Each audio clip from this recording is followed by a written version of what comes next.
Hello friend, इस video में हम देखने वाले हैं what is trade cycle and phases of trade cycle. तो टोटल 4 फेजेस है: रिकवरी, रिसेशंस, प्रोस्पेरिटी, डिप्रेशन। तो चलिए स्टार्ट करते हैं। पहले देखते हैं ट्रेड साइकिल होता क्या है। ट्रेड साइकिल्स और business cycles refers in up and down in a business, it always characterized by fluctuation and stability। Trade cycle क्या होता है? जो बिजनेस साइकिल में फ्लक्चुएशन होते हैं उसे ट्रेड साइकिल बोला जाता है। Trade cycle indicate the process attend by a country during a given period of times. It also indicate the uncertainty involve a business and their affect on the economy. कभी कभी economics में uncertainties के कारण जो है business fall हो जाता है, इकोनॉमी फॉल हो जाती है। तो उसे जो है ट्रेड साइकिल में जो है 4 फेजेस के द्वारा बताया गया है। Trade cycles or business cycles are wave-like movement in the economic activities of a country. The fluctuation in variable like income, output, price, etc. reflect a wave-like movement. Trade cycle क्या है? wave-like movement है। जैसे मतलब क्या, जो wave होती है ना, वो जो समुद्र की जो उफानें जो होती है, जो ऊपर नीचे जाती है, वैसे ये भी जो है ट्रेड साइकिल में ये भी एक वेव लाइक मूवमेंट है। मतलब कभी ऊपर तो जाता है, फिर कभी नीचे, कभी अप होता है तो कभी डाउन हो जाता है। फिर ये according to J.M. Kenenius, a trade cycle is composed of period of goods trade characterized by rising price, low unemployment, alternating with period of bad trade characterized by falling price and high unemployment। किस कारण क्या होता है? Unemployment के कारण होता है। ये सब जो है J.M. Kenenius ने बताया है। फेजेस ऑफ ट्रेड साइकिल क्या है? तो टोटल 4 फेजेस है। तो फर्स्ट है डिप्रेशन, फिर रिकवरी, प्रोस्पेरिटी, रिसेशंस। तो अब इसको डिटेल में समझते हैं चारों फेज को। तो ये देखो डायग्राम बना है। यहाँ पर देखो लिखा है level of economic activities, time period, फिर यहाँ पर थ्रू लिखा है, एस से मतलब स्टडी ग्रोथ। फिर ये जो है रिकवरी है, प्रोस्पेरिटी है, पीक है, रिसेशन से डिप्रेशन है, प्रोस्पेरिटी है, रिकवरी है, थ्रू, मतलब ऐसे ही चलते रहता है। मतलब कहने का मतलब ये है कि ये जो है पहला जो सबसे नीचे आएगा इसको बोलते हैं रिकवरी।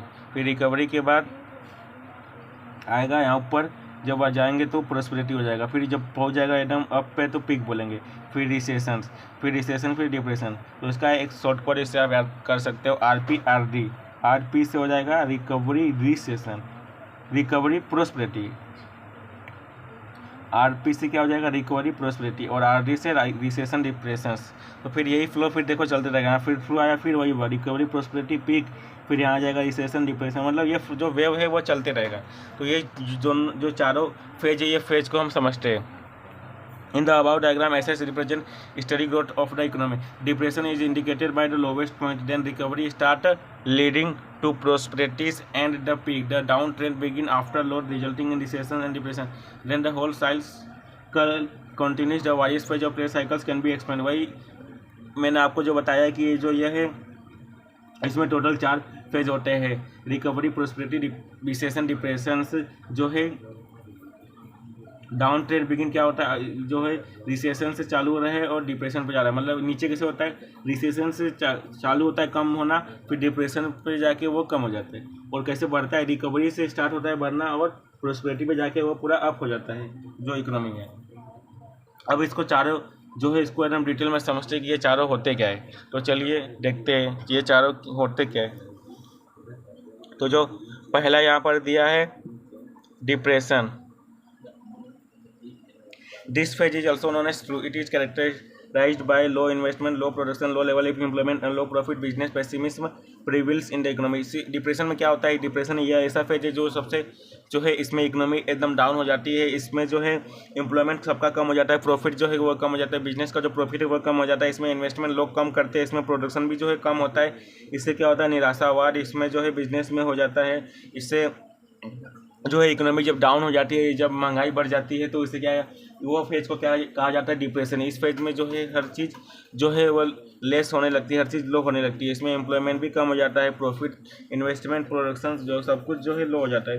फिर डिप्रेशन के बाद क्या होता है? फिर जो है रिकवरी होना चालू हो जाता है। रिकवरी में क्या होता है? रिकवरी में मतलब जो है अब जो इकोनॉमी है वो थोड़ा ऊपर जाने लगती है। तो इसमें जो है गवर्नमेंट का एक नया अच्छा इनिशिएटिव होता अगर हुआ तो जो है जल्दी हम रिकवरी कर सकते हैं। Positive signal to revive the economic after doing this phase, demand start increasing leading to an increase in investment, production, employment etcetera. Recovery start due to public welfare programme and investment undertaken by government. Recovery कैसे होता है? Recovery करने के लिए जो अगर economy को आगे बढ़ाना है, इसके लिए जो है पब्लिक वेलफेयर प्रोग्राम होंगे, अगर इन्वेस्टमेंट ज़्यादा किया जाएगा, अगर गवर्नमेंट जो है ज़्यादा इन्वेस्टमेंट कर रही है, ज़्यादा हेल्प करेगी अगर बिजनेस को ग्रो करने में, तो इससे इकोनॉमी है जल्दी ग्रो हो पाएगा, फास्ट ग्रो होगा। इससे जो रिकवरी है इकोनॉमी का अच्छे से जल्दी फटाफट हो जाएगा। तो ये दो हमने देखा, डिप्रेशंस एंड रिकवरी। अब देखते हैं जो दो और बचे हैं, प्रोस्पेरिटी एंड रिसेशन। तो यह दो क्या होते हैं इसको भी हम अभी देख लेते हैं। तो ये देख लो यहाँ, यह जो है प्रोस्पेरिटी को बूम या पीक भी बोलते हैं। देखो यहाँ पर जो मैंने आपको अभी मैंने जो पहले 2 मिनट पहले आपको जो दिखाया था डायग्राम, इसमें देखो वीडियो को आप पीछे करके देख लेना कि वहाँ पर देखो प्रोस्पेरिटी के साइड में जो ऊपर लिखा है पीक, तो प्रोस्पेरिटी को क्या बोलते हैं? पीक। पीक मतलब कोई चीज़ ऊपर जब पहुँच जाता है ना, हाईएस्ट पीक पर, पीक मतलब बोलते हैं ना एकदम पीक पर पहुँच गया, मतलब पीक मतलब एकदम ऊपर हाई पे पहुँच गया। When the trade cycles reach its highest point, it is known as peak. During this stage, demand for goods and service will be more than supply. Profit tend to rise at faster rate compared to the increase in cost of production. इसमें क्या होता है, production कम हो जाता है और जो इसमें प्रॉफिट है वो ज़्यादा बढ़ने लगता है। इसमें जो है डिमांड कोई भी वस्तु का है वो ज़्यादा होने लगता है। इसमें जो है एकदम अच्छे से जो प्रोस्पेरिटी में हर चीज़ का जो है एम्प्लॉयमेंट भी अच्छा रहता है, सब कुछ इसमें हर चीज़ सही रहता है। इसके लिए इसे बोलते हैं एक अच्छा एक जो है फेज होता है। फिर रिसेशन, जो ये लास्ट पॉइंट है, इसके बाद हम वीडियो को वाइंड अप करने वाले। Recession, it refers to the downward trend if gross national product GNP का फुल फॉर्म है ग्रॉस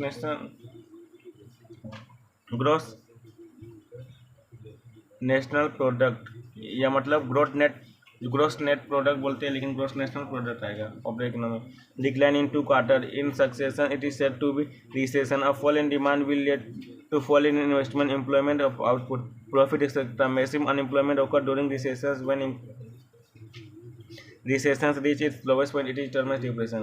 इसका मतलब क्या हुआ? It refers to the downward trend of GNP if the economy decline। अगर मतलब इकोनॉमी जो 6 महीने से अगर ज़्यादा अगर वो नीचे चल रही है, मतलब 6 महीने से लगातार वो नीचे चल रही है, मतलब ये लिखा है ना 2 क्वार्टर, एक 1 क्वार्टर्स को कितना बोलते हैं? 3 मंथ, तो यहाँ पर 2 क्वार्टर्स लिखा है मतलब 6 मंथ, तो इसको क्या बोलेंगे? रिसेशन।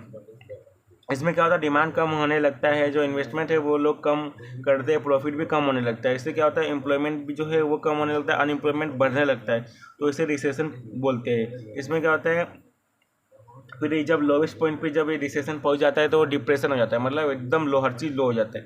तो इस प्रकार हमने जो है इस वीडियो में हम देखा कि ट्रेड साइकिल होते क्या है, इसके चारों फेज हमने देखे। तो आज के लिए बस इतना है। नेक्स्ट वीडियो में हम कुछ नया टॉपिक देखेंगे, तो प्लीज़ चैनल को सब्सक्राइब कीजिए अगर अभी तक आपने सब्सक्राइब नहीं किया है, और अपने फ्रेंड को ज़रूर शेयर कीजिए ताकि उनको भी हेल्प हो सके। Okay friend, bye.